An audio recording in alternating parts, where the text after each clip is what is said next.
In this video, I'm going to talk about why you don't need to be a technical photographer to use lighting. I'm Daniel Norton, photographer here in New York City, and in this channel I talk about kind of my philosophy and I use my experience as a photographer. We do some tutorials as well, and if that's the kind of thing that interests you, please subscribe, and let's get to it. So, I don't remember exactly where I heard this phrase being said or something. I think it was on an advertisement for one of the photography courses or something. And the photographer that was teaching it said something to the effect of, I'm not a technical photographer. And it made me really think about how, photography is this kind of mix of like art and science, right? So there is this like technical aspect behind it, right? There's the science of light and, exposure and kind of understanding that. But at the same time, it's really about seeing and capturing the light that you can create. So basically, what I mean by that is you can see light, let's say, coming through a window, and you can like that, and you can also see in your head the light that would be beautiful coming through a window and create that. This is what we can do as photographers. And the thing is that even in the last, I would say, less than 10 years, the technology has really skyrocketed. It's gone nuts. Like the amount of stuff that you can do in a more kind of automatic way, and the fact that digital cameras are so good now and the screens on the back are so good, and of course, obviously, if you know me, I shoot tethered, you can see the images.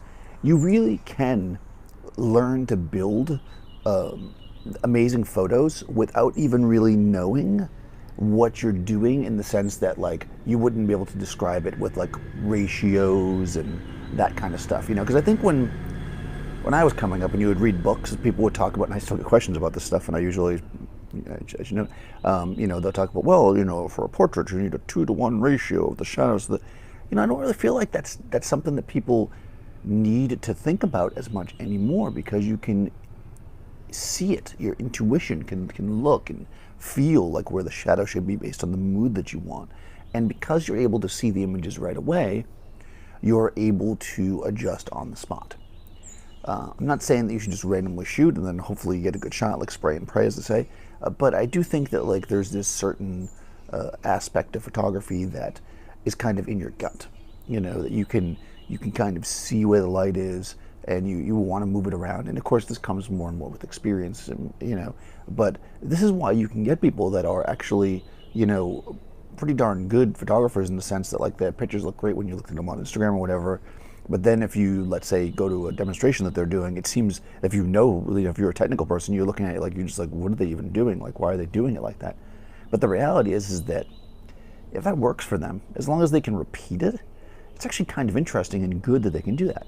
So that's kind of that end of it, right? The kind of, you're shooting from your heart, or whatever, from your gut, and you're using the technologies to be able to see what you're doing so you can manipulate, but also just the abundance of inexpensive, and I know people often say that I use expensive gear, but believe me, it's cheap compared to what it used to be, inexpensive gear.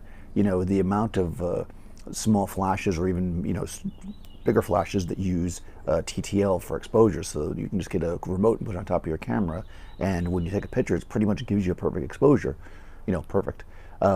The amount of readily available things like LED lights that used to really be kind of crappy, and if you go back in time, maybe 4 or 5 years, you would see me bashing LEDs every day.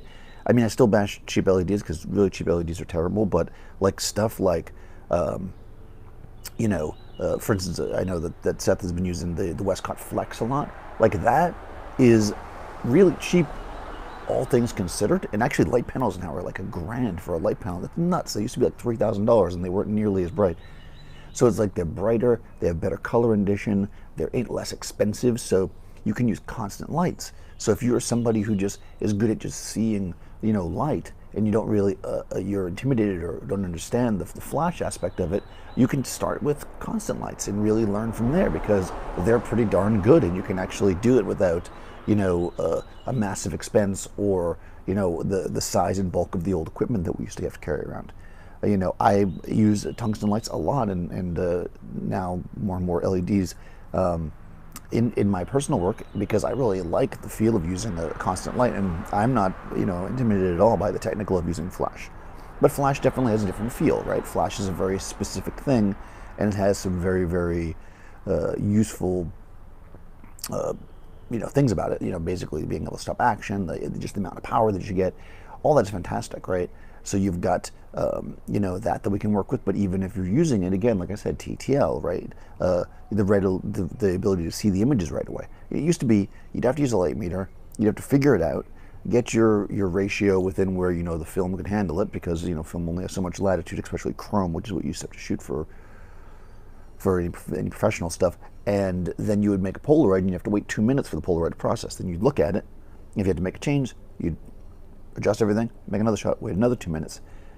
It's amazing, like, how much time of the day gets sucked away, like, by having to wait to see your exposure and stuff. So the fact that you can see it right away.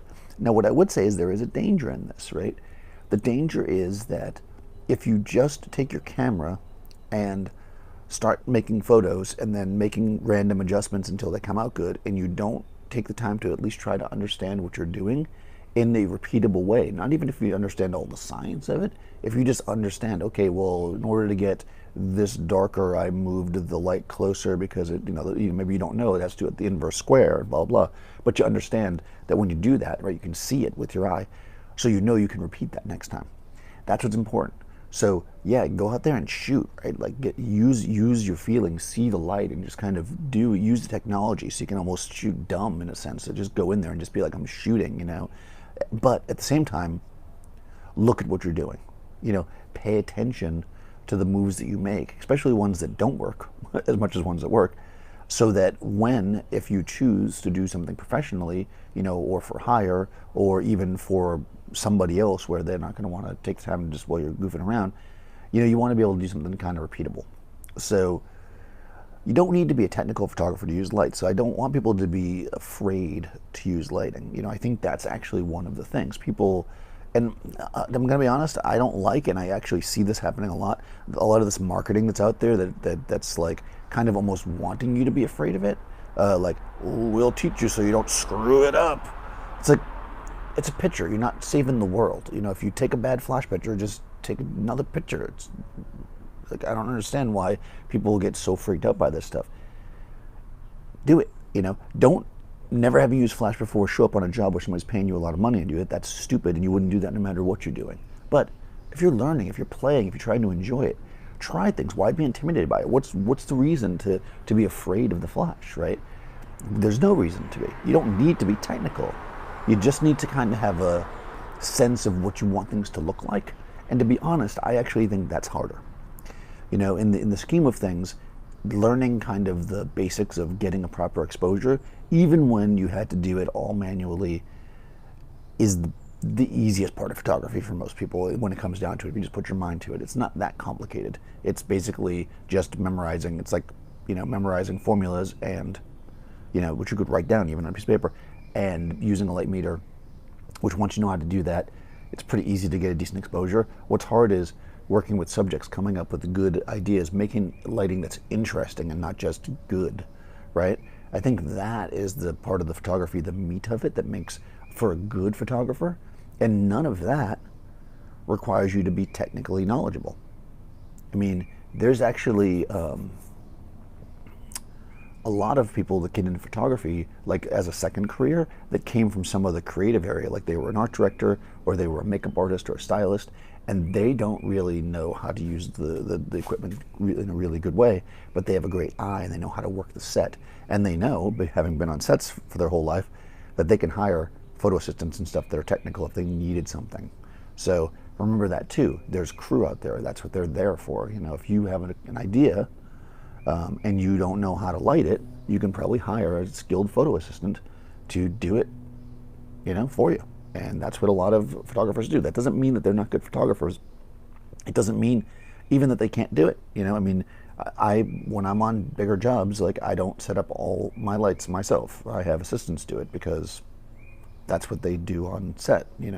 That's not my job on the set. My job on the set is to coordinate, and eventually take pictures, I guess. But that's basically, you're more like a boss on the set when you're a photographer on bigger sets. So all that other stuff you got to kind of give to somebody else to do. So you have to be okay with that too.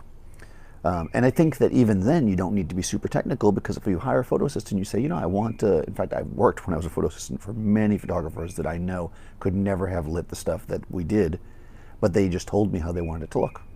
They said, yeah, I want, you know, this big soft light from this side, and then I want a highlight over here, and I want it to fall off.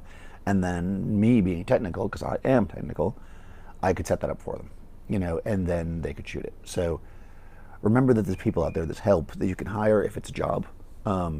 Remember that you know, it's more about your feeling and your the sensation, the gut feeling that you get when you see good light. You know, try to be a student of light. You know, when you're here, you're like looking around and you can see it. You know, like, oh, this light here is nice, or this light there is nice, and get a feel for that. Get a feel for that, like how the ambient or natural light or available light falls, and then learn how to make it better by adding lighting.